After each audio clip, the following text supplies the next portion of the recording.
Halo anak-anak, apa kabar kalian semua? Semoga kita selalu diberikan kesehatan ya. Baik, pada kesempatan kali ini kita akan membahas materi peran Indonesia dalam menciptakan perdamaian dunia. Mari kita simak videonya bersama. Materi ini didasarkan pada kompetensi dasar mengevaluasi peran bangsa Indonesia dalam perdamaian dunia, antara lain Konferensi Asia Afrika, Misi Garuda, Deklarasi Juanda, Gerakan Non-Blok, ASEAN, OKI, dan Jakarta Informal Meeting.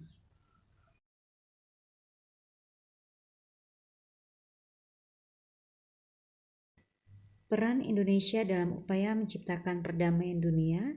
1. Pelaksanaan Konferensi Asia Afrika. Latar belakang. Adanya perubahan politik pada tahun 1950-an, yaitu dengan berakhirnya Perang Korea. Akibat dari Perang Korea adalah semenanjung Korea terbagi menjadi dua negara, yaitu Korea Utara dan Korea Selatan. 2. Dalam PBB sudah ada forum konsultasi dan dialog antar negara. 3. Persamaan nasib bangsa-bangsa di Asia dan Afrika terutama pernah mengalami penjajahan. 4.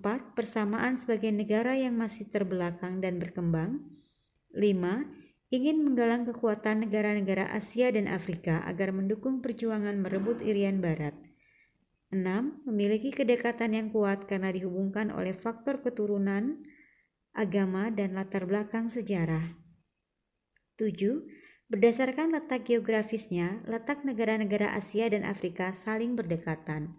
Adapun negara-negara pendirinya adalah Indonesia, Birma, India, Pakistan, dan Sri Lanka.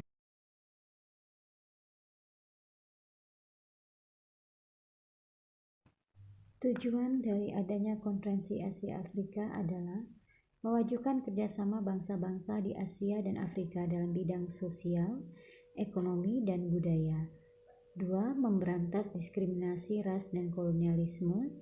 3. Memperbesar peranan bangsa Asia Afrika di dunia dan ikut serta mengusahakan perdamaian dunia dan kerjasama internasional. 4.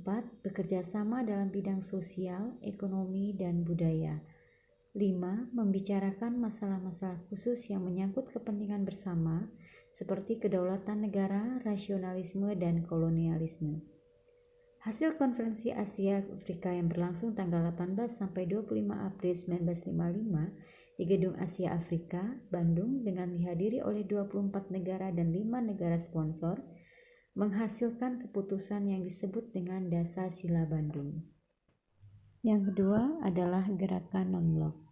Gerakan Non-Blok berdiri pada tanggal 1 September 1961 di Beograd, Yugoslavia.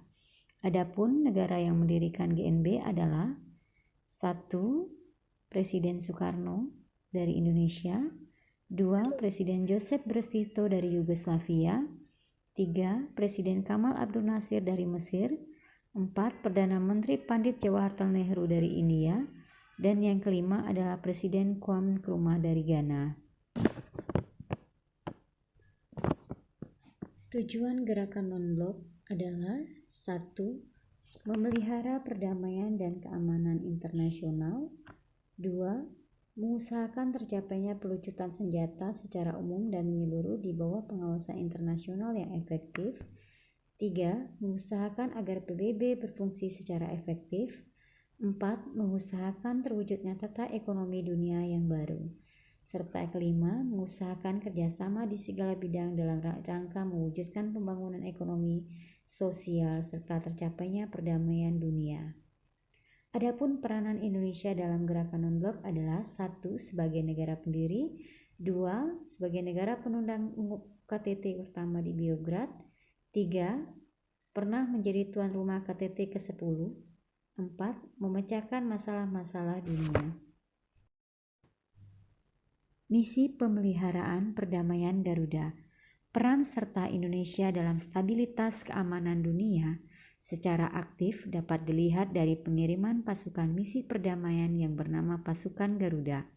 Pada masa Perang Dingin, peningkatan intensitas konflik antar negara di Asia Tenggara menjadi fenomena yang mengancam stabilitas regional, seperti munculnya kekuatan komunis di berbagai negara, misalnya Vietnam dan Kamboja. Yang keempat adalah ASEAN. ASEAN didirikan pada tanggal 8 Agustus 1967. ASEAN merupakan organisasi regional negara-negara yang terletak di kawasan Asia Tenggara. Adapun negara yang memprakarsai berdirinya ASEAN adalah Indonesia, Malaysia, Filipina, Singapura, dan Thailand.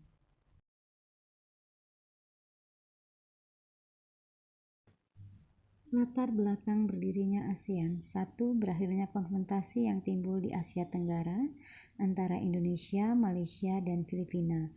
2. Persamaan senasib akibat ditindas bangsa penjajah. 3. Persamaan dalam bidang budaya, bahasa, tata krama, dan pola kehidupan. 4. Persamaan letak geografis yang strategis dalam percaturan politik dan ekonomi internasional. Adapun tujuan ASEAN adalah 1. Mempercepat pertumbuhan ekonomi, kemajuan sosial dan perkembangan kebudayaan di Asia Tenggara. 2. Meningkatnya stabilitas keamanan dan perdamaian di Asia Tenggara. 3. Meningkatkan kerjasama dalam bidang ekonomi, sosial, budaya, teknologi, dan iptek bagi negara-negara anggota ASEAN. 4. Mengadakan kerjasama dalam bidang pertanian, industri, perdagangan, dan komunikasi. Dan 5. Menyediakan fasilitas latihan. Peran Indonesia dalam ASEAN. 1. Sebagai negara yang memprakarsai berdirinya ASEAN. 2. Sebagai penyelenggara KTT 1 dan KTT 9.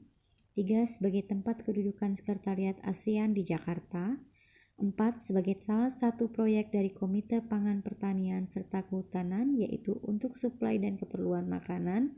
5. Sebagai tempat salah satu proyek pupuk urea. 6. Mendukung kesepakatan bahwa Asia Tenggara sebagai kawasan yang bebas, damai, dan netral. 7. Menyelenggarakan Jakarta Informal Meeting. 8. Turut menyelesaikan pertikaian antar bangsa atau negara. 9. Turut serta menangani arus pengungsi. Demikianlah penjelasan materi kita tentang peran Indonesia dalam menciptakan perdamaian dunia. Apakah kalian sudah paham? Baik, terima kasih untuk kesempatannya dan salam jasmira.